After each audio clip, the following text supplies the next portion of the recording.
दोस्तों, human centipede movie में एक साइको जर्मन साइंटिस्ट है जो कि इंसानों को एक दूसरे के साथ जोड़कर ह्यूमन सेंटीपीड बनाना चाहता है। जाहिर बात है कि कोई भी इंसान मुझसे इस काम के लिए राजी नहीं होगा, तो ये पागल साइंटिस्ट लोगों को पकड़कर ये खौफनाक एक्सपेरिमेंट करने वाला है। आइए हम देखते हैं कि कौन से बदकिस्मत लोग इस भयानक एक्सपेरिमेंट का हिस्सा बनने जा रहे हैं। अगर दिल करे तो चैनल को सब्सक्राइब कर देना। मूवी के शुरू में ही हम इस पागल साइंटिस्ट डॉक्टर हेटर को देखते हैं जो कि अपनी कार में बैठे एक तस्वीर देख रहा है। इस तस्वीर में 3 कुत्ते एक लाइन में एक दूसरे के पीछे खड़े हैं। इसकी गाड़ी के पीछे एक ट्रक आकर खड़ा होता है और उसका ड्राइवर ट्रक से निकलकर पास ही झाड़ियों में जाता है। डॉक्टर हेटर एक राइफल से उसे शूट करके बेहोश कर देता है। अब हम नेक्स्ट सीन में मूवी के 2 और कैरेक्टर्स को देखते हैं। ये 2 सहेलियां जेनी और लेंडसे हैं जो न्यूयॉर्क से हैं लेकिन टूर के लिए जर्मनी आई हुई हैं। यहाँ वो शॉपिंग करती हैं, घूमती हैं और पार्टीज करती हैं। आज भी उन्हें एक पार्टी के लिए जाना है। वो तैयार होकर अपनी गाड़ी में निकल जाती हैं, लेकिन वो यहाँ न्यू है तो उन्हें रास्तों का नहीं पता होता, इसलिए वो एक जंगल के रास्ते में ही खो जाती हैं। फिर वो एक टर्न लेती हैं, लेकिन उनकी गाड़ी का टायर तो पंक्चर हो चुका था। जंगल के बीच में रात के वक्त अब वो फंस चुकी थी। वो फोन करके मैकेनिक को बुलाने की कोशिश करती हैं, लेकिन यहाँ सिग्नल्स नहीं थे।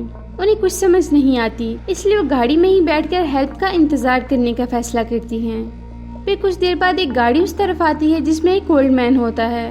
वो उसे सारी सिचुएशन बताकर हेल्प मांगती हैं, लेकिन ओल्ड मैन इन दोनों को अकेला देख अजीब सा बिहेव करने लगता है। अब वो लड़की इससे हेल्प नहीं मांगती और डोर ला करके गाड़ी में ही बैठ जाती हैं। वो आदमी वहाँ से चला जाता है तो वो सुख का सांस लेती हैं। वो कुछ देर तो गाड़ी में ही बैठी रहती हैं, लेकिन फिर हेल्प ढूंढने के लिए गाड़ी से उतर जाती हैं। वो आगे पीछे देखने लगती हैं, लेकिन इन्हें कुछ नजर नहीं आता। फिर वो दरख्तों की तरफ चली जाती हैं कि शायद उससे आगे कोई इंसान नजर आ जाए जिससे हेल्प मिल जाए। अब बारिश भी शुरू हो चुकी है। आगे जाने पर उन्हें दूर रोशनी नजर आती है। वो एक घर होता है। वो बारिश में भीगते हुए इस घर के पास जाती हैं और डोर नॉक करती हैं। ये डॉक्टर हेटर का घर था। वो डोर खुलता है। दोनों लड़कियां डॉक्टर को अपनी प्रॉब्लम बताती हैं, तो वो उन्हें अंदर आने की इजाजत दे देता है। अंदर आकर वो उसे बताती हैं कि हमें मैकेनिक को कॉल करनी है। हेटर उनसे पूछता है कि तुम कहाँ से हो, तो वो बताती हैं कि हम टूरिस्ट और न्यूयॉर्क से यहाँ आई हैं। वो उसे मैकेनिक को कॉल करने का बोलती हैं, लेकिन वो इग्नोर कर देता है और अजीब बातें शुरू कर देता है, जिससे माहौल और ज्यादा खौफनाक होने लगता है। डॉक्टर उनसे ड्रिंक्स का पूछता है, तो वो सादा पानी का बोलती हैं। वो पानी लेने अंदर चला जाता है और अंदर जाकर प्रिटेंड करता है कि वो मैकेनिक को फोन कर रहा है। वो पानी में बेहोशी की दवा मिलाकर उनके पास आ जाता है और उन्हें पानी पीने को देता है। लेंडसे तो पानी पी लेती है, लेकिन जेनी से ग्लास गिर जाता है, तो डॉक्टर हेटर किसी पागल की तरह उस पर गुस्सा होने लगता है। वो कहता है कि पानी को साफ करना होगा और टॉवल लेने अंदर जाता है। वो बेसमेंट में चला जाता है जहाँ उसने अपनी लैब सेट की हुई थी। इंजेक्शन में ड्रग बढ़ता और ऊपर आने लगता है। लेंडसे की हालत खराब हो रही थी क्योंकि उस पर ड्रग ने असर दिखाने शुरू कर दिया था। जेनी ये देखकर परेशान हो जाती है, लेकिन वो कुछ भी नहीं कर सकती थी। फिर हेटर जेनी की गर्दन पर भी वो इंजेक्शन लगाकर उसे बेहोश कर देता है। उसके बाद वो अपना काम शुरू कर देता है, नाश्ता करता है, फ्रेश होता है। वो कुछ करने का प्लान बना रहा था। हम लैब में देखते हैं कि जेनी और लेंडसे बेड पर बंधी हुई हैं। वो दोनों देखती हैं कि यहाँ एक और आदमी भी बंधा है, जो कि वही है जिसे हेटर ने गन से बेहोश किया था। हेटर वहाँ आता है और उस आदमी को कहता है कि अब तुम्हारे मरने का वक्त आ चुका है। ये कहकर वो उसे एक इंजेक्शन लगाता है, तो वो तड़प तड़प कर मर जाता है। फिर वो उसकी लाश को अपने गार्डन में गड्ढा खोद कर दफना देता है। वो लैब में इस बार एक जापानी आदमी को बेहोश करके लाता है। अब उन सबको अपना इंटरव्यू देता है कि मैं डॉक्टर हेटर हूँ और रिटायर्ड सर्जन हूँ। मेरे कुछ प्लान्स और मैं ये करूँगा ही। मैं तुम सबको आपस में जोड़ दूंगा, जिसके लिए मुझे काफी मेहनत करनी पड़ेगी। सबसे पहले तुम लोग के घुटने के लिगामेंट्स को तोड़ दूंगा ताकि तुम लोग अपने पाँव पर खड़े ना हो सको। वो उन्हें डायग्राम बनाकर समझाता है कि पहले इंसान के बैक को उसके पीछे वाले आदमी के मुंह से सीकर जोड़ दिया जाएगा और उसकी बैक को तीसरे आदमी की बैक से। ये बहुत ही खौफनाक एक्सपेरिमेंट होने वाला था, जिससे सुनकर वो बहुत डर जाते हैं, क्योंकि ये एक्सपेरिमेंट खौफनाक ही नहीं बहुत ही गंदा भी था।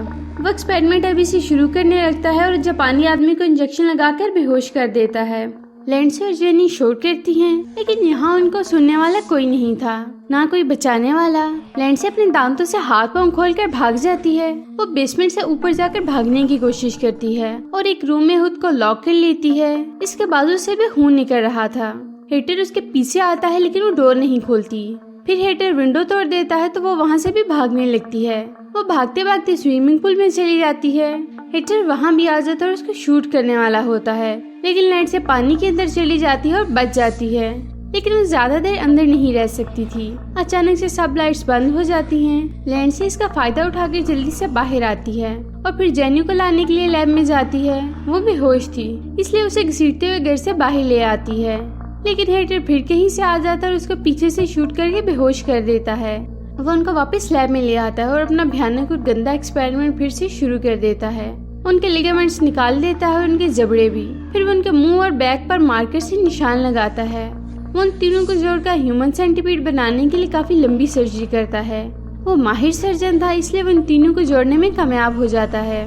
इसके बाद वो घर को मरम्मत करवाता है जो लैंडसे को पकड़ने के चक्कर में टूट फूट हुई थी।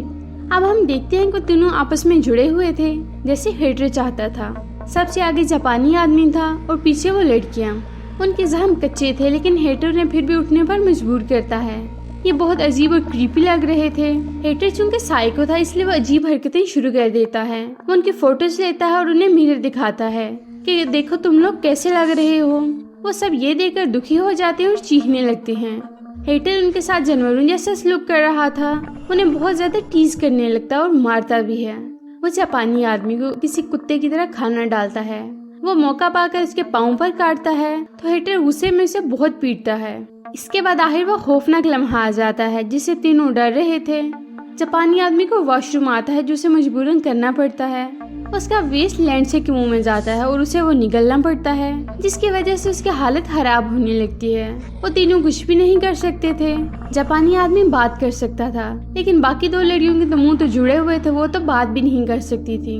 उन्हें समझ नहीं आ रहा था कि इस मुसीबत से कैसे जान छुड़ाएं। फिर डॉक्टर को पता चलता है कि लैंडसे को कॉन्स्टिपेशन है और जेनी कमजोर हो चुकी है। उसे जेनी की जगह किसी और को लाकर जोड़ना होगा, लेकिन इससे पहले उसके घर दो पुलिस ऑफिसर जेनी और लैंडसे को ढूंढते हुए आ जाते हैं। लैंडसे और जेनी की कार उसके घर के पास से ही मिली थी। डॉक्टर हेटर ने बताता है कि मैं एक डॉक्टर हूँ और काम में बिजी होने की वजह से मुझे नहीं पता कि बाहर क्या हो रहा है और कौन आया गया। अब डॉक्टर हेटर उनसे पानी का पूछता है, यानी वो उन्हें भी बेहोश करने वाला था। पुलिस ऑफिसर इससे काफी का बोलते हैं, लेकिन वो कहता है कि मेरे पास बस पानी ही है। वो पानी लेने अंदर जाता है और ड्रग मिलाकर पानी ले आता है।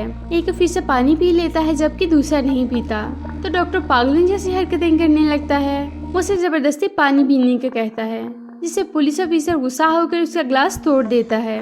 डॉक्टर टॉवल लाने के बहाने अंदर जाता है और ड्रग वाला इंजेक्शन ले आता है।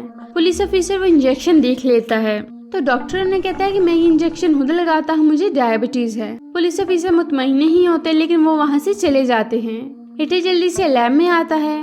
वहाँ उसे वो ह्यूमन सेंटीपीड नहीं दिखता। वो उन्हें ढूंढने लगता है तो जापानी आदमी इसके पाँव को नाइफ से जख्मी कर देता है और नीचे गिरा देता है। इसके बाद उसके गर्दन पर बहुत बुरी तरह से काट लेता है। अब वो कोशिश करते हैं कि वो लैब से ऊपर जा सके और कोशिश करने लगते हैं। वो आपस में जुड़े थे और जख्मी भी, इसलिए उनके लिए ये आसान काम नहीं था, लेकिन वो किसी तरीके से ऊपर आ जाते हैं। हेटर भी होश में आ जाता है और उनके पीछे आने लगता है। वो उस रूम की तरफ जाते हैं जिसका शीशा टूटा था, लेकिन वो देखते हैं कि शीशा तो वापस ठीक हो चुका है। अब वो फंस चुके थे क्योंकि हेटर भी उनके पीछे आ चुका था। हेटर जख्मी था, लेकिन वो आसानी से उन्हें जाने नहीं दे सकता था। जापानी आदमी शीशे को तोड़ने की कोशिश करता है, लेकिन बेकार था। वो शीशे का टुकड़ा लेता है और खुद का गला काट लेता है। इसी तरह पुलिस वाले भी वहाँ आ जाते हैं और हेटर को ढूंढने लगते हैं, लेकिन उन्हें कहीं नहीं मिलता।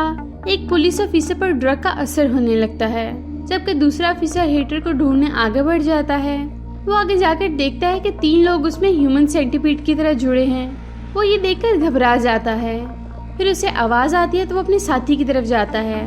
वो देखता है कि हेटर ने उसके साथी को मार दिया है और साथ ही उसको भी शूट करने वाला है, लेकिन ऑफिसर हेटर को गोली मारकर उसे भी मार देता है। जेनी भी मर जाती है, लेकिन लैंडसे अभी भी जिंदा थी और इन 2 लाशों के साथ जुड़ी हुई थी। यहीं पर ह्यूमन सेंटीपीड पार्ट 1 का एंड हो जाता है।